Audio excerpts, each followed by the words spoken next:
सिंध के सीनियर वजीर और सूबाई वजीर बराए इत्तलात, ट्रांसपोर्ट, मास ट्रांजिट शर्जील इनाम मेमन ने कहा कि पाकिस्तान का सबसे हिलाली परचम जहां हमारी आज़ादी की अलामत है, वहीं उसका सफेद हिस्सा अक़लियतों के हुकूक और आज़ादी की जमानत है। कायदे आज़म मोहम्मद अली जिन्ना ने भी पाकिस्तान में बसने वाली तमाम अक़लियतों को बराबर के हुकूक देने पर जोर दिया था और ये असूल आईने पाकिस्तान में भी दर्ज है। सिंध असम्बली में खिताब के दौरान सीनियर वजीर शर्जील इनाम मेमन ने कहा कि पाकिस्तान में बिलखुसूस सिंध में हमेशा अक़लियतों को इज्जत, तहफ़्फ़ुज़ और नुमाइंदगी दी गई है। पाकिस्तान पीपल्स पार्टी वाहिद जमात है जिसने अक़लियतों को न सिर्फ रिजर्व सीट्स बल्कि जनरल सीट्स पर भी नुमाइंदगी दी। उन्होंने मिसाल देते हुए कहा कि महेश कुमार मिलानी, ज्ञानचंद एसरानी और हरिराम को जनरल नशिस्तों पर मुंतखब कराया गया। इसी तरह सेनेट में कृष्णा कुल्ही को उनके रिवायती लिबास में सेनेट में नुमाइंदगी दिलवाना भी पीपल्स पार्टी की क़यादत का फैसला था, जो दुनिया भर में सराहा गया। शर्जील इनाम मेमन ने कहा कि सदर आसिफ अली जरदारी ने जब बेनजीर इनकम सपोर्ट प्रोग्राम शुरू किया तो प्रोग्राम की इब्तिदाई मुस्तफीदीन में बड़ी तादाद अक़लियती बरादरी से थी, जबकि सिंध में जारी 21 लाख घरों के मंसूबे में भी अक़लियती खानदानों को बड़ी तादाद में घर और मालकाना हुकूक दिए जा रहे हैं। उन्होंने कहा कि पाकिस्तान की मिसाल दुनिया में मुनफरिद है, जहाँ मंदिरों, गिरजाघरों और दीगर मजहबी मकामात को सिक्योरिटी फराम की जाती है, जबकि भारत में अक़लियतों को जानो माल का कोई तहफ़्फ़ुज़ नहीं। सिंध के सीनियर वजीर शर्जील इनाम मेमन ने सिंध असम्बली में खिताब करते हुए हालिया अफसोसनाक डंपर हादसे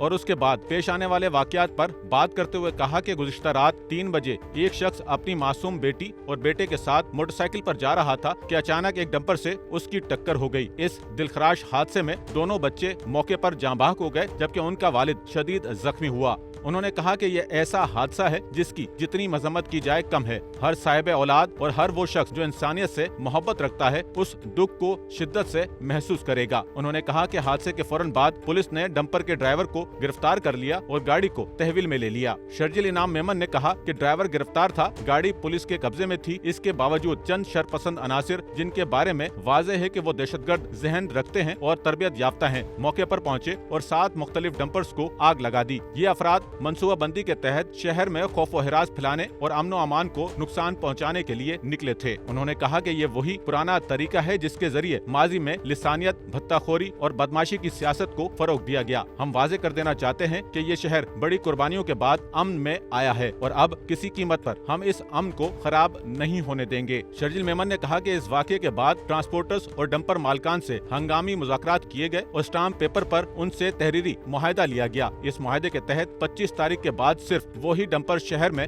दाखिल हो सकेंगे जिनमें जदीद ट्रैकर और कैमरे नस्ब होंगे और हर ड्राइवर का मुकम्मल रिकॉर्ड और लाइसेंस चेक किया जाएगा, चाहे वो किसी भी शहर से आया हो। उन्होंने कहा कि ये इकदामात इसलिए हैं ताकि आइंदा इस किस्म के हादसात ना हो और किसी को भी कानून हाथ में लेने का मौका ना मिले। शर्जील इनाम मेमन ने कहा कि वज़ीर आला सिंध ने हिदायत दी है कि जाँ बहक बच्चों के लवाहिकीन को फौरी माली मुआवजा दिया जाए। उन्होंने ये भी बताया कि एक और ड्राइवर जिसका हादसे से कोई ताल्लुक नहीं था, मुश्तइल हुजूम के हाथों शदीद जख्मी हुआ और उस वक्त जिना अस्पताल में कोमा की हालत में जेर इलाज है। शर्जील इनाम मेमन ने कहा कि ये कैसा पैगाम दिया जा रहा है कि हम चाहते हैं कि शहर दोबारा बदमाशी और खौफ की लपेट में आ जाए। ये एक मुनज़्ज़म साजिश है, लेकिन हम वाजे करते हैं कि हुकूमत किसी दबाव में नहीं आएगी और न ही किसी को शहर का अमन तबाह करने देगी। उन्होंने कहा कि अगर किसी ने दोबारा बदअमनी फैलाने की कोशिश की तो उसके साथ बदमाशी का जवाब बदमाशी के अंदाज में सख्त कार्रवाई होगी और शहर का अमन हर हाल में कायम रखा जाएगा।